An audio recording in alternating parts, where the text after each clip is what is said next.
Assalamualaikum class. In this lecture, we will discuss the trade-in concept. Basically, trade-in refers to a situation where an old asset is exchanged for a new one, often as a part of a transaction where old asset is used as partial payments towards the purchase of the new asset.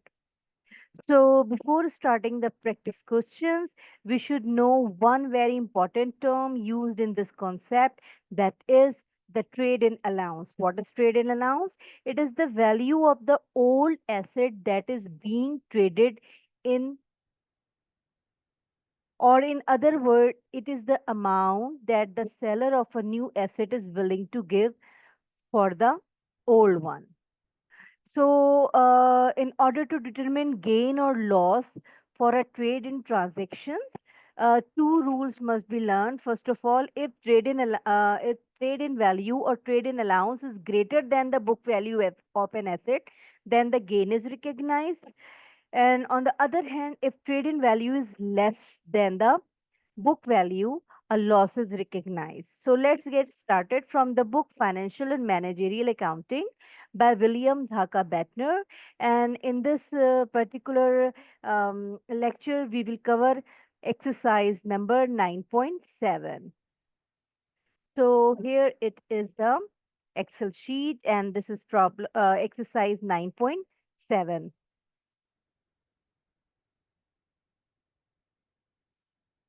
So the data that is given, we have the company is using a trade-in concept, and what we have, the company is basically traded in a used bus with a new one, and the original cost of the old bus was $52,000. Accumulated depreciation on that bus was $34,000. So, by deducting accumulated depreciation from the cost of the bus, we will get book value at the date of the trade-in.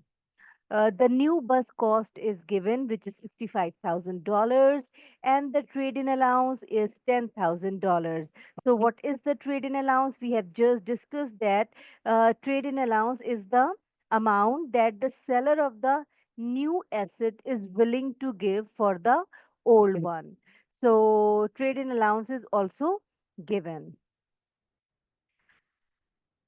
First requirement is, what amount of the cash did Matthew have to pay to acquire a new bus? Simply, it requirement number one, um, total cost of the new bus or new asset is how much dollar? This one, 65,000. So the new asset is $65,000. Then trade in allowance. Trade-in allowance is $10,000. So we will deduct trade-in allowance, which is $10,000 from the cost of the new asset to get the cash which the company will have to pay. So by deducting 10,000 from $65,000, we get, you can see, 55,000. So this 55,000 basically represent the cash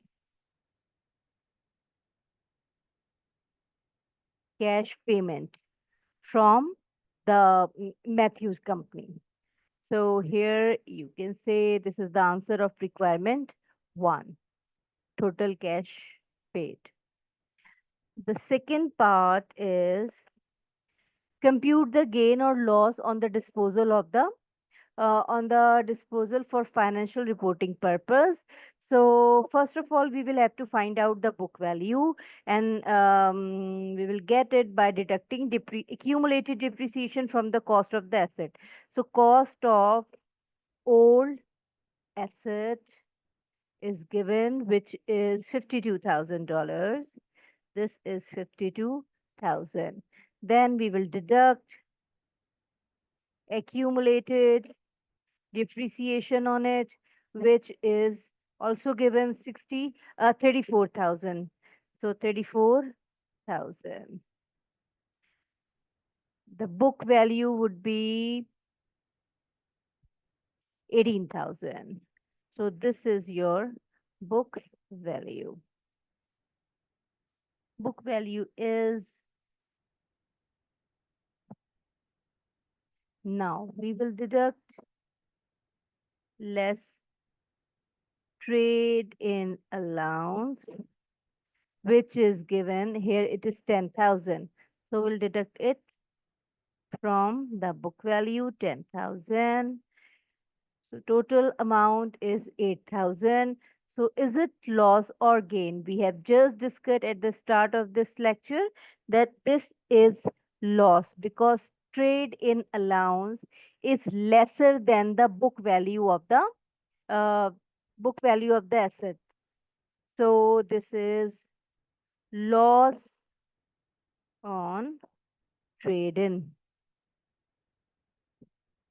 Explain how the gain or loss would be reported in the company's income statement. So we will report it. This loss is basically loss other than your operations. So this is non-operating loss. Or if in the case of gain, the gain would be non-operating gain. So we will deduct it. This loss, we will deduct this loss from the operating income, or we will add, if it is gain, then we will add gain, or we will deduct loss after computing operating gain or loss in the income statement. So this is the answer of part C. Now, although recording is not required in this particular problem, but it may ask in the exam to pass the journal entry or to record the above transaction. So we will discuss the entry also. So in journal entry, we have date, we have accounts titles, then we have a debit column and a credit column. So what we are acquiring, we are getting an asset which is new one. So we are getting a new asset. So what is the amount of new asset? 65,000. So 65,000 is the amount of a new asset. Then as we are selling or trading off our trading in our old asset, so we will record asset old one on credit side. So what is the amount of old asset? What is the cost of old asset? The original cost was $52,000. So $52,000. Because we are selling or trading in the old asset or disposing of the old asset, so it's the accumulated depreciation will also be recorded on the debit side in order to close that account too. So accumulated depreciation of the old asset will be recorded on the debit side, and the accumulated depreciation is 34,000. So here it is 34,000. Then we have loss. In this whole transaction, loss is 8,000. So we record loss on debit side. So loss on trade in or dispose of the asset. How much loss is 8,000. So we record it 8,000. And also we are paying cash. Here it is, we have cash payment. So because it is a cash payment, we write it on the credit side. Cash payment is how much? $55,000. So this would be the complete entry in the case of um, trade in. If it was a gain, then It should have been recorded on the credit side as well. So that's it from this lecture. Take care, class.